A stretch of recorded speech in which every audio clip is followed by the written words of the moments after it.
stop everything. Lumen Field just erupted with breaking news.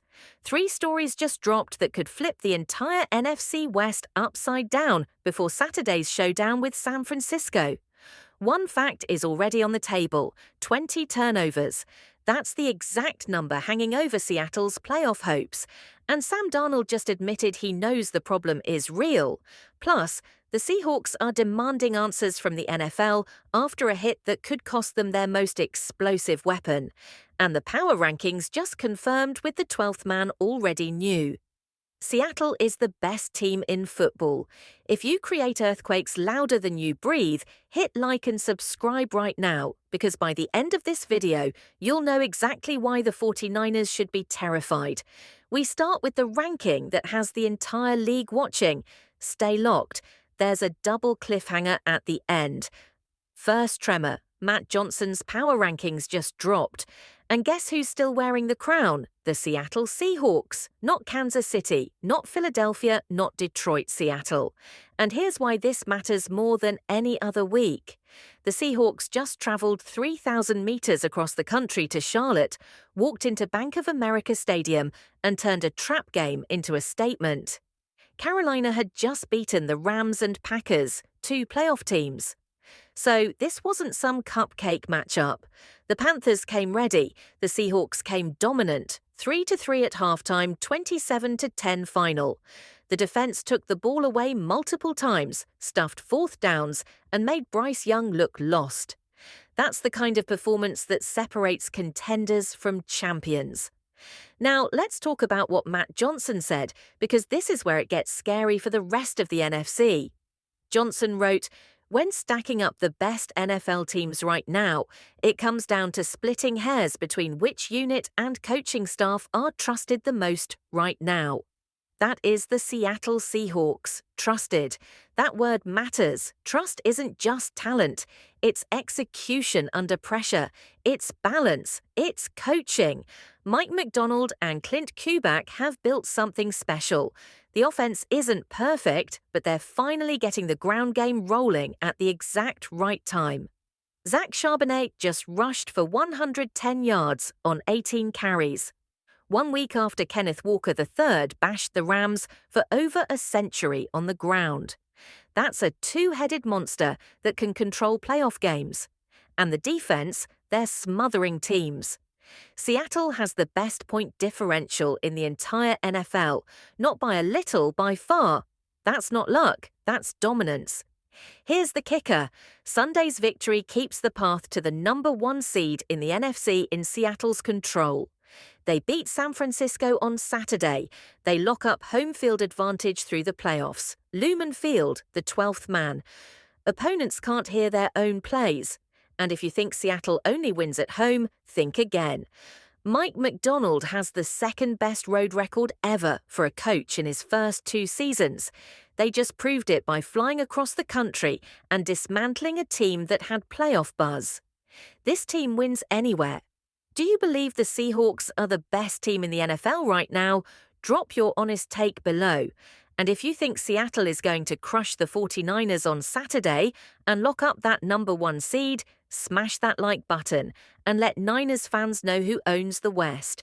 But here's where the confidence gets tested. Because while the power rankings say Seattle is the best, their quarterback just admitted he has a massive problem that could derail everything. Turnovers, 20 of them. And Sam Darnold finally revealed his plan to fix it. Can he do it before Saturday? Stay locked. Closed meeting. Quarterback room. One question on the whiteboard: how do we stop the bleeding? Sam Darnold has thrown and fumbled his way to 20 turnovers in 16 games. And the math is brutal. That's more than 1 per game. Against Carolina, he threw an interception in the end zone, overthrew Jackson Smith-Njigba on what should have been a touchdown, and lost a fumble when Nick Scaughton strip sacked him in the 2nd quarter. 2 turnovers in 1 game. Again, this isn't new. This is a pattern, and patterns don't fix themselves. The player, the franchise quarterback Seattle, is riding into the playoffs. The name, Sam Darnold. And here's why this matters more than any stat line. Darnold isn't just a game manager. He's a Pro Bowler having a career year. But the turnovers are the one crack in the armor, the one thing opponents can exploit. The one reason Seattle could lose a playoff game they should win. Greg Bell of the Tacoma News-Tribune put it plainly. Darnold has 20 turnovers in 16 games, 6 lost fumbles, 14 interceptions. That's a lot of free possessions handed to the other team. Against elite playoff defenses like San Francisco, you can't afford even one mistake. So, what did Darnold say after the strip sack? He admitted, "I dropped the ball. I felt like I was still in the pocket, so it felt like I had a good base. The defense just made a good play, got their hand on my forearm or elbow. And yeah, kind of is what it is. Kind of is what it is." That's a casual answer for a 6-fumble problem, but Darnold was more honest when discussing the interception. He said, "I just got to move on in my progression, or at least make an US or nobody throw where Jax can go up and get it, or it's incomplete." That's the right answer. Darnold knows he's holding the ball too long, forcing throws into tight windows, trying to make every play instead of taking what the defense gives him. The fix is simple in theory: make faster decisions, trust the progression, don't force it. But in practice, that's the hardest thing for a quarterback to change, especially mid-season. Here's where Seattle has an advantage. Few playoff teams are as well equipped to hide quarterback mistakes. The defense is elite, ranked top 5 in points allowed and takeaways. They can flip the field, get short fields, and put the offense in positions where Darnold doesn't have to do too much. In the running game, it's finally hitting. Charbonnet and Walker are a nightmare tandem. If Seattle can control the clock, lean on the run, and keep Darnold in manageable third downs, they don't need him to be perfect. They just need him to be smart. Mike McDonald knows this. He's not asking Darnold to be Patrick Mahomes. He's asking him to protect the ball, trust the system, and let the defense and run game carry the load. Do you trust Sam Darnold to clean up the turnovers before the playoffs? Yes or no? Comment below. And if you believe the Seahawks defense and run game can carry this team, even if Darnold has a rough day, hit that like button and let the doubters know Seattle's built different. But while Darnold is working on his game, the Seahawks are working on something else.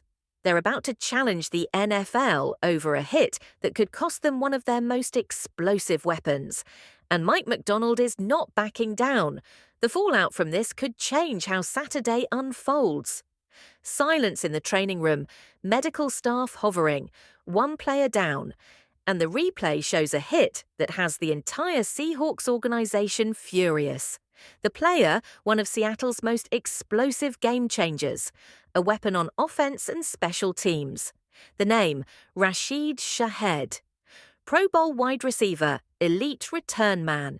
The kind of player who can flip field position with one touch, break a 60-yard return, or burn a defense deep. And he's hurt. Concussion protocol. No timetable, and the Seahawks are demanding answers from the NFL about the play that put him there. Mike McDonald didn't hold back.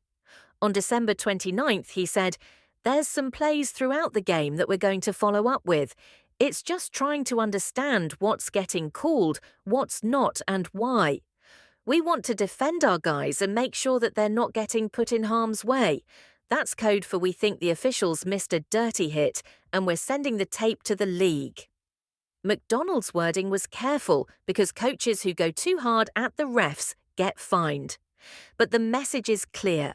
The Seahawks are not letting this slide.